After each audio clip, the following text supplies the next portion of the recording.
Even aside from giving me a chance to leave the new prophecy behind and entering us into the world of one of my favorite Warriors casts, the site is a monumental step in the Warriors timeline.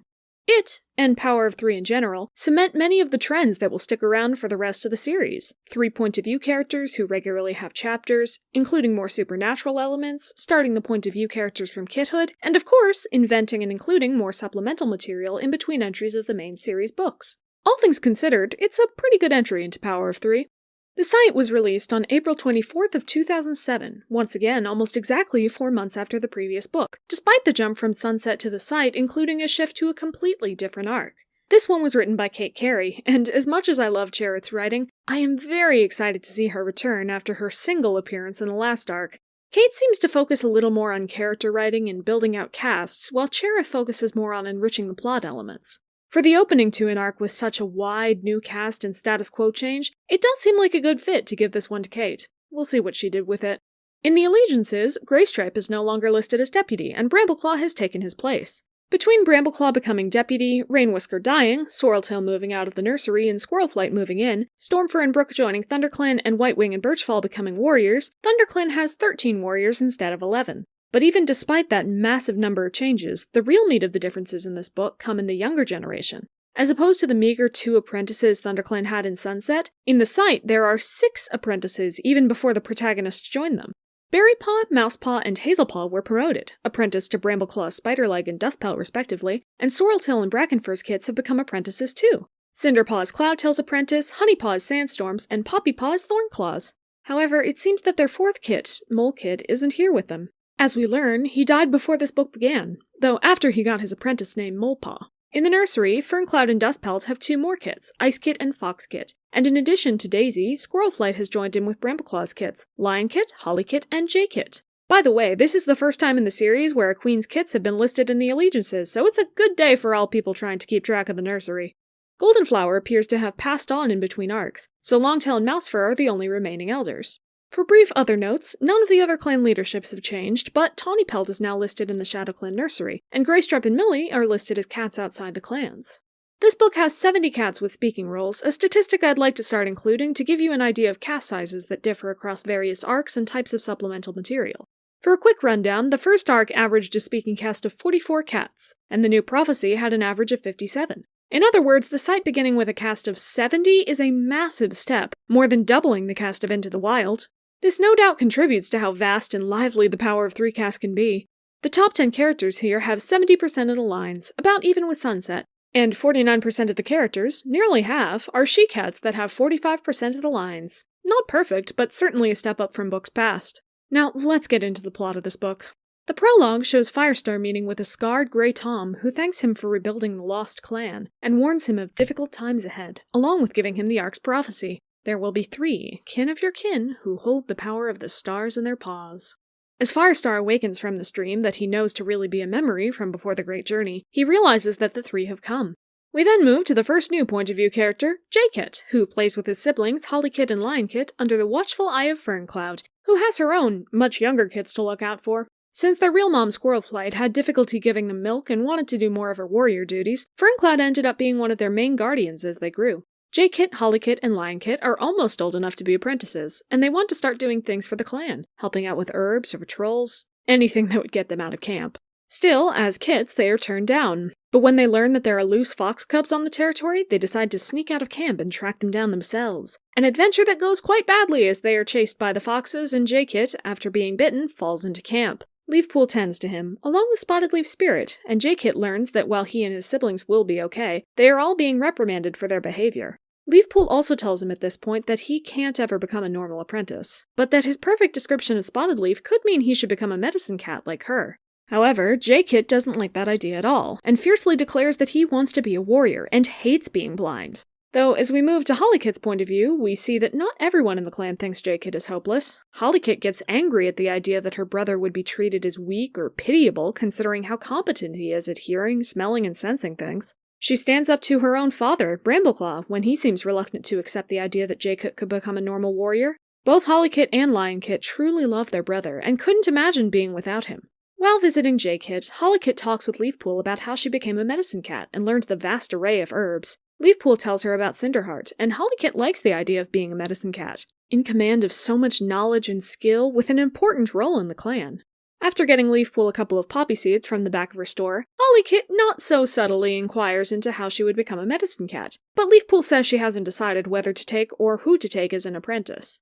Meanwhile, we learn that ShadowClan, and later WindClan as well, have been marking their borders heavily recently, and that Brambleclaw kept his confrontation with Hawkfrost a secret, with him and Squirrelflight taking Hawkfrost's body to RiverClan to be mourned properly, and Brambleclaw refusing to share the story with Lionkit when he was asked.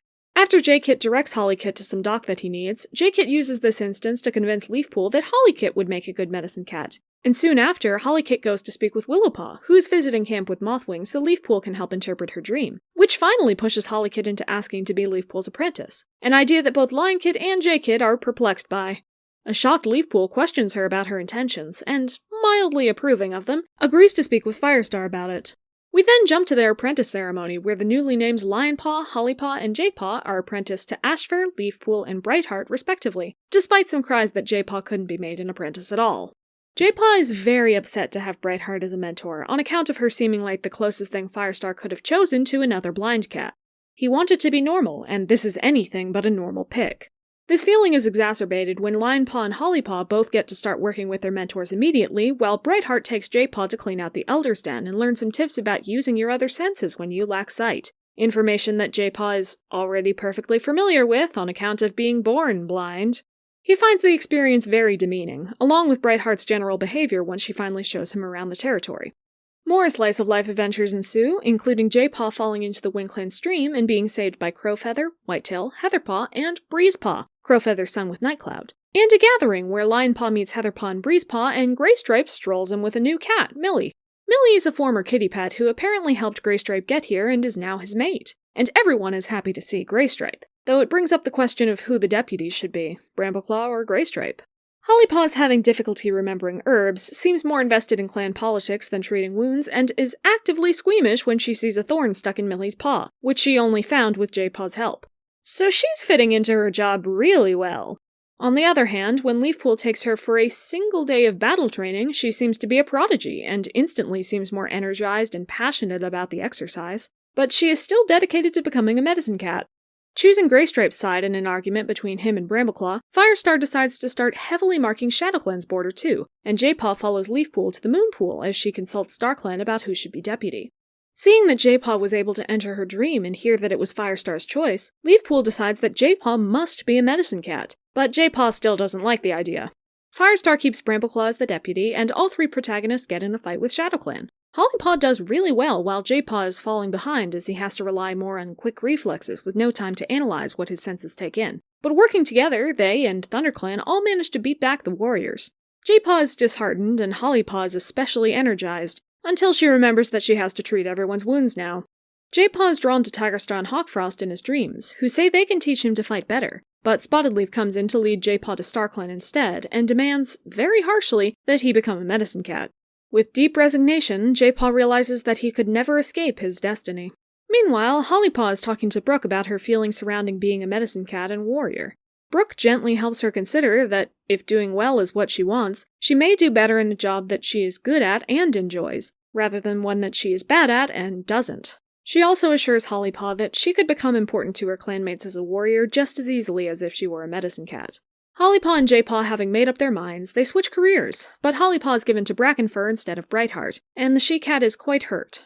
Brackenfur immediately puts Hollypaw to work, and she feels much more comfortable. Meanwhile, Jaypaw is unhappy to be cooped up with the elders and is getting on badly with Leafpool, who doesn't put up with his sour attitude and expects him to just deal with his position as a medicine cat. He also doesn't seem to get along with Willowpaw at their half-moon gathering, as the RiverClan cat would have preferred to see Hollypaw again, and helps him avoid a ditch. Jaypaw doesn't like being helped. He also finds out that Mothwing doesn't dream of StarClan. Yellowfang chides him for walking in on her like that and abusing the gift he has, but he doesn't listen and instead looks into every other dream around him. There's a dog attack in WindClan, which Brambleclaw, Whitewing, Ashfur, Graystripe, Birchfall, Spiderleg, Millie, Berrypaw, and Lionpaw stop. Heatherpaw thinks Lionpaw was brave during the battle, but Breezepaw is less than grateful. A sickness spreads through camp, which Mousefur, Ferncloud, and Poppypaw catch. Jaypaw ends up needing to save Poppypaw by going into her dreams and pulling her back from StarClan, and everyone gets better.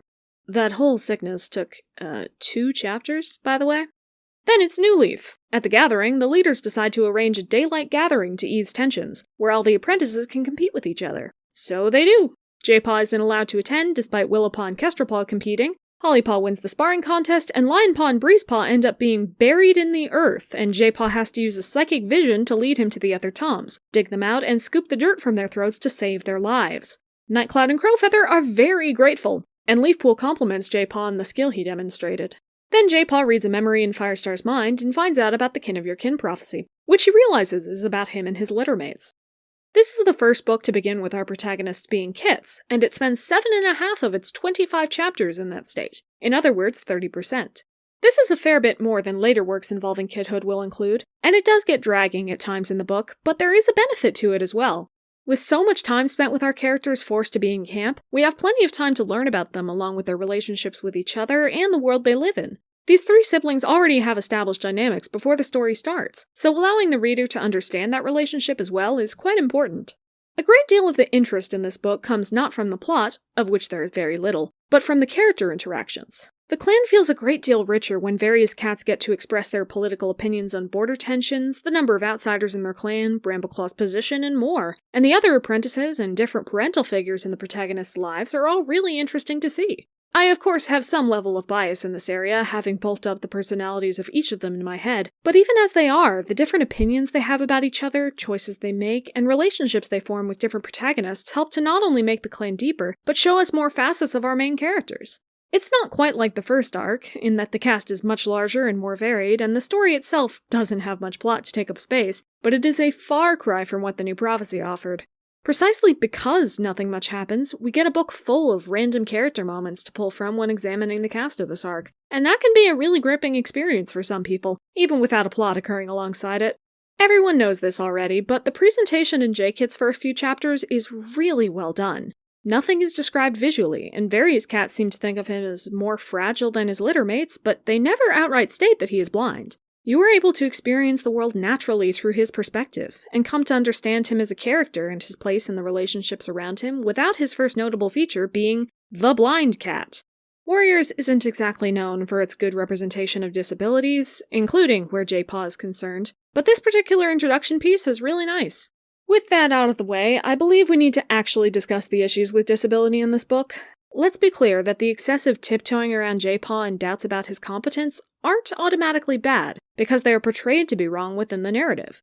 Both Jaypaw and his siblings, our points of view, immediately and consistently defend him and find the clan's disrespect to be confusing, angering, frustrating, and entirely unfair. However, there are 2 big issues with Jaypaw's story.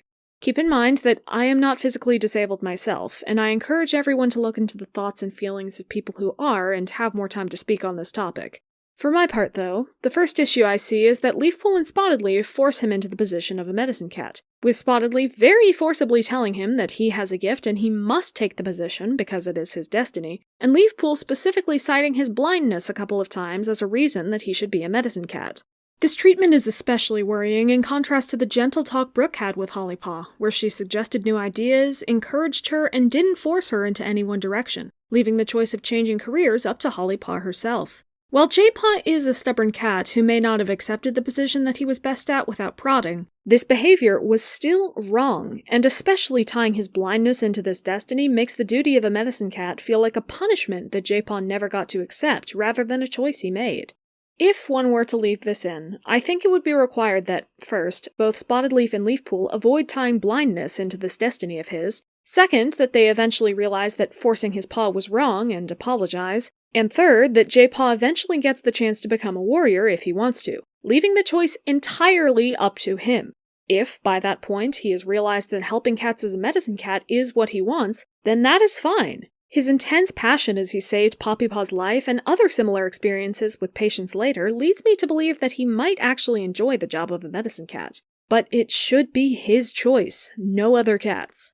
The other major issue, though, has less to do with Jaypaw specifically. There is a wider trend throughout Warriors, so far and unfortunately continuing into the future, that cats with disabilities are often relegated to being medicine cats, elders, or death fodder. Cinderpelt and Jayfeather have both been forced to become medicine cats. Longtail retired to the Elder's Den, though we still don't know how much of that was his choice, and Snowkit was only introduced to be killed a few chapters later. Brightheart and Deadfoot, the WindClan deputy, are the only exceptions so far, though Deadfoot's disability has not yet been confirmed at this point in the release order, and Brightheart will unfortunately never get an apprentice again after Jaypaw left, despite being promised one. It's possible that no single one of these cat stories is particularly egregious, but as a collective, and with no stark counterexamples, it starts to become a problem. But that is all I'll say on the subject for now. From the first chapter, Hollypaw's identity in this book surrounds being a strict follower of the warrior code, and encouraging that attitude in the cats around her. However, she is also a bit of a hypocrite, as she's willing to go with her brothers to chase down a fox outside of camp, and doesn't put up much of a fight when she hears that the clan would like them for it.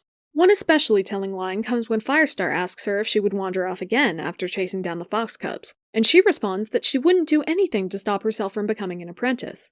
It wasn't that she wouldn't do anything wrong, or dangerous, or against the code, but that she didn't want to jeopardize her position. This is an early indicator that her core motivation may actually be ambition, which is solidified through her choices in career, and why she ended up switching to being a warrior. I doubt that is something she'll give up.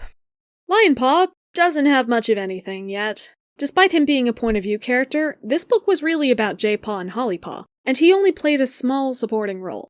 This isn't ever a balance that will be completely fixed, but at least the next book will give him something to do with those two WindClan apprentices he met. The site is a really calm book to read, with nowhere to go and nothing to do except learn about the characters and culture of the clans at this point in time. But its lack of any through line and insistence on cramming 3 tiny plots in the last few chapters to have a climax is jarring, and perhaps a display of lacking quality. Still, the prophecy looming over the beginning and end promise a far larger story to come, so we'll see how it plays out in future episodes of our trip through time.